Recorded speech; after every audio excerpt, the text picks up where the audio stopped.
کہ یہ حکومت فیل ہو گئی ہے جو یہاں میڈیکل کا یہ کرائسس ہمارا آیا ہے. بالکل ہو سکتا ہے فیل ہو گئی ہو, لیکن آپ کو متبادل حل دیں گے. دیکھیے آپ نے اس مسئلے کو اس طرح اپروچ کیا ہے, میرے نزدیک اس طرح اپروچ کرنا چاہیے تھا. تیسرا اور آخری بات جو جس کی سب سے بڑی ذمہ داری حکومت پہ ہوتی ہے کہ مشورے کے لیے انیشیٹو حکومت کی طرف سے آنا چاہیے, کہ اپوزیشن سے بات کرنی ہے, اس گروپ سے بات کرنی ہے. یہ بنیادی انیشیٹو رولنگ پارٹی کوئی بھی رولنگ پارٹی ہو اس کی طرف سے آتا ہے, اور اس کے بعد آپ کوشش کرتے ہیں کہ ایک منیمم کنسنسس ڈیولپ کریں. 100% ایگریمنٹ جو ڈیموکریٹک پروسیس میں ممکن نہیں ہوتا. بڑی بات آپ نے کہہ دی, مشورے کے لیے انیشیٹو حکومت کی طرف سے آنا چاہیے. بڑا منصب بڑے ظرف کا متقاضی ہوتا ہے, لیکن خبر ہم نے دیکھا کہ حکومت علماء کرام سے تو بات کر رہی ہے. پچھلے ہفتے آپ نے اسی شو میں عید الاضحیٰ کے حوالے سے SOPs کی ضرورت پر زور دیا تھا, تو اس کے بعد ہم نے دیکھا کہ اب یہ کام ہوتا بھی نظر آ رہا ہے. ایسے بہت سے ایسے ایشوز جو کہ اس وقت میں ڈسکس نہیں ہونے چاہیے تھے, ان پر توانائیاں صرف نہیں ہونی چاہیے تھیں, اگر حکومت اپوزیشن سے بھی کسی نہ کسی حد تک رجوع کر لیتی.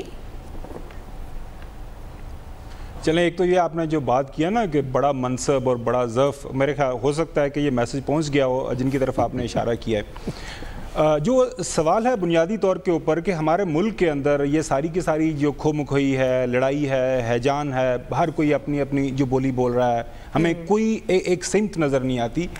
جو میرا تھوڑا بہت علم ہے, یا پچھلے 20 سال سے میں اسلام آباد شہر اقتدار کے اندر تھوڑا دیکھ رہا ہوں گورننس کے ماڈل کو اور سیاست کو, اس ملک کے اندر جو سب سے بڑی چیز جس کی کمی ہے وہ ہے میرٹ. اور خاص طور پر ہماری جو لیڈرشپ کی سلیکشن ہے نا, اس کے اندر میرٹ کے بڑے سیریس کرائسس ہیں.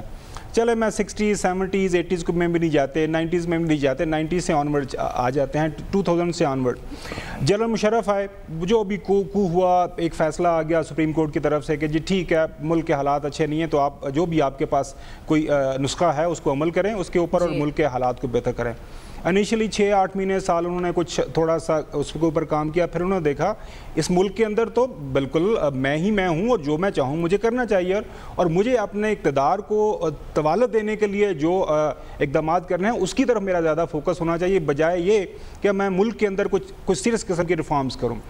اس کے بعد انہوں نے جو کچھ کیا آپ کے سامنے, ایک کام تو کم از کم انہوں نے اچھا کیا تھا, جو لوکل گورننس کا تھا, ناظم پورے پنجاب پورے ملک کے اندر وہ آئے, ان میں سے کچھ لیڈرشپ کچھ کہ ہمیں کچھ اثار بھی نظر آئے کہ ناظم کچھ اچھے کام کرنا شروع ہو گئے. لیکن اس کے بعد آ جاتی ہے نون لیگ, پیپلز پارٹی, اور اب موجودہ ہے پاکستان تحریک انصاف. عائشہ, اس ملک کے اندر سب سے بڑا مسئلہ مجھے لگ رہا ہے نا کہ ہماری سیاست کے اندر یہ جو موروثیت چھائی ہوئی ہے نا, اس سے بڑی کوئی پرابلم ہو نہیں سکتی.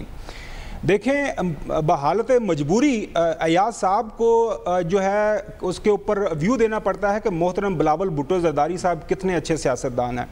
سلمان غنی صاحب کو احاطہ کرنا پڑتا ہے کہ مریم نواز شریف صاحبہ جو ہیں اس ملک کے لیے کتنا مفید ثابت ہو جاتی ہیں. کیا ان ساری پولیٹیکل پارٹیز کے اندر اور کوئی بندہ نہیں ہے؟ آپ خیبر پختونخوا میں چلے جائیں, وہاں سے آپ کو جو محترم ہمارے پرویز ہٹک صاحب ہیں ان کو موقع ملتا ہے, وہ اپنے سارے خاندان کو صوبائی اسمبلی اور نیشنل اسمبلی میں بھر لیتے ہیں. مولانا فضل الرحمان صاحب کو موقع ملتا ہے تو وہ اپنے خاندان کا کوئی ایسا بندہ نہیں بالغ جو اس قابل ہو کہ وہ اسمبلی یا کسی وزارت میں بیٹھ جائے, وہ اس کو سرپرستی نہ کرے. اچھا, غزئی صاحب, آپ you name any body, Multan میں ہمارے پاکستان کے مسائل کی وجہ بتا رہے ہیں یا سیاستدانوں کے مسائل کی, سیاست کے مسائل کی؟ میں آپ کو یہ بتا رہا ہوں کہ جب آپ کے حکمران جو ہے ان کے سامنے میرٹ نہیں ہوگا, وہ ہر جگہ کے اوپر اپنا سیلف انٹرسٹ دیکھیں گے, وہ اپنی پولیٹیکل پارٹیز کے اندر جو جینون لیڈرز ہیں یا ایسے لوگ ہیں جو کہ سیاست کے اندر کچھ بہتر کر سکتے ہیں. بیرک اوباما تھا نا, اس نے ایک آدھ تقریر کی, دیکھا ان کی پارٹی نے, سچ اے گڈ مین, وہ آیا, اس نے الیکشن جیت لیا. آپ بے شک ٹرمپ کے اوپر جو مرضی آپ کے اختلافات ہوں اس کی سیاست کے اوپر, لیکن وہ آیا, اس نے الیکشن جیتا. اب چلیں, وہ تو ڈیولپ کنٹری میں اپنے ملک پہ واپس آ جاتے. تو جب اس طرح کی آپ کی نیرو ویژن ہوگا, اس طرح کے آپ کے سیلف انٹرسٹ ہمیشہ آپ اپنے آپ کو سامنے رکھیں گے, تو پھر آپ کے تمام ادارے بھی تباہ ہو جائیں گے, آپ کو اس طرح کی مس گورننس بھی نظر آئے گی. وہی ہوگا, لندن کے اندر ایک اجلاس ہوگا, وہاں پہ حلف لیا جائے گا کہ اس اجلاس کے بارے میں کوئی باہر بات نہیں کرنی. بنی گالا میں ایک بیٹھک ہوگی, جی ہم نے بس اپوزیشن کو تننا ہے, اس کے علاوہ ہم نے کچھ نہیں کرنا. پیپلز پارٹی والے آج کل جو کر رہے ہیں وہی ساری پریس کانفرنسز. تو میرے خیال میں سب سے بڑا اس ملک کا یہ جو مفلوق الحالی ہے ہمارے سیاستدانوں کی, ہماری لیڈرشپ کی, سب سے بڑا مسئلہ یہ ہے اگین میرٹ، جب میرٹ آ جائے گا کسی موقع کے اوپر آئی ہوپ کہ چیزیں بہتری کی طرف جائیں گی. ویسے یہ میرٹ ڈیفیسٹ پیدا کب سے ہوا ذرا موجودہ حالات کو اسی طرح رہنا پڑے گا. آپ شکر کریں کہ ملٹری ڈکٹیٹرز کے پاس یہ اختیار نہیں کہ جاتے جاتے اپنے کسی بیٹے یا بیٹی کو دے جائیں, یا چیف جسٹس کے پاس اختیار نہیں کہ اپنی جگہ پہ اپنے گھر کے کسی بندے کو لگا جائیں. اگر ایسا ہو جائے تو پھر دیکھیں ملک کے ساتھ کیا ہوگا. بہت اچھی روشنی ہے صاحب, آپ اس پر ڈال سکتے ہیں. دیکھیں کل انہوں نے پوری آئینی تاریخ جو ہے وہ ہمیں پڑھا دی تھی, آج سیاسی تاریخ پڑھا دی ہے. میں نے تو جو زندگی میں کئی عدد دے سکا وہ تو ایک دو سن کے میں ان کے لیے بیٹھنے کے لیے میں تیار ہو جاؤں گا. ٹیوشن لے لے. یہ جو سارا جو اتنی مطلب با علم گفتگو ہو رہی ہے, اس کا کووڈ-19 سے اور پاکستان میں جو ریٹ ہے اس سے کیا تعلق ہے؟ آپ مجھے یہ بتا دیں. ہمارے ہاں میرٹ نہیں ہے, اور ملکوں میں تو میرٹ ہے, اور وہاں بھی تو بیماری ہے یا نہیں. امریکہ میں میرٹ ہے تو وہاں بھی ہے. بات یہاں کی ہونی چاہیے. ہم میرے خیال افسانے لکھنے یہاں پہ بیٹھ جائیں. سب سے بڑا افسانہ, بہت سارے بڑے افسانوں میں سے ایک سلمان غنی صاحب نے آج وہ سنا دیا ہے کہ وہ دہشت گردی کے بارے میں وہ اتفاق رائے. کون سا اتفاق رائے ہوا تھا؟ یہ سب سے بڑا افسانہ ہے. فوج نے ایکشن لیا تھا, وہ جو ویگن فوج کی چلی تھی, سارے سیاستدان چھلانگ لگا کے کود کے بیٹھ گئے تھے. سارے حمایتی ہو گئے فوجی ایکشن کا, اور فوجی ایکشن کے خلاف جو تھے میاں نواز شریف تھے, پیپلز پارٹی والے تھے, اور سب سے بڑے دا گریٹ خان, قبلہ خان جو ہیں, جو آج کل وزیر اعظم اور ہمیں وہ نئی ماڈل آف گورننس دے رہے ہیں, اور جن کی آدھی ہم تعریف روز سنتے ہیں, اور انہیں پتہ نہیں کس مقام پہ پہنچا دیا جاتا ہے. وہ تو کہہ رہے تھے کہ طالبان کا دفتر وہاں کھلنا چاہیے, وہ تو بالکل اس کے خلاف تھے. فوج نے ایکشن لیا تو سارے کے سارے سیاستدان جنگجو بن گئے. وہ نومبر 2007 وہ جو تھا 2013-14 میں اے پی سی ہوئی تھی, اس کا اعلامیہ تو آپ پڑھ لیں. تو یہ ساری کی ساری باتیں ہیں ایسے. اس کا کووڈ-19 سے مجھے بتا دیں کیا تعلق کیا ہے اس ساری گفتگو کا. یہ سارے ہو جاتے, بیٹھ جاتے, میرٹ آ جاتا. خاور گومن صاحب کا میرٹ بھی جو ہے وہ بھی رائج, سی ایس سے امتحان دے کے سارے سیاستدان پاس کر کے آپ بالکل کابینہ کرتے, موروثی سیاست کا آپ کلا کما کر دیتے. وہ وینٹیلیٹر کہاں سے آتے, ہسپتالوں کا کہاں سے آتا, وہ فیصلہ کون کرتا کہ صحت اور اس پہ زیادہ دینا چاہیے, ہاؤسنگ سوسائٹیوں پہ تھوڑا وہ کم دینا. آپ تو یہاں پہ آپ نے ایسے بات کی ہوئے کہ آدھے موضوع جو قومی زندگی اس کی آپ بات نہیں کر سکتے. بات تو دور کی بات ہے, آپ ذکر نہیں کر سکتے, نام نہیں لے سکتے, تو کون سی آپ یہاں پہ بات کر رہے ہیں؟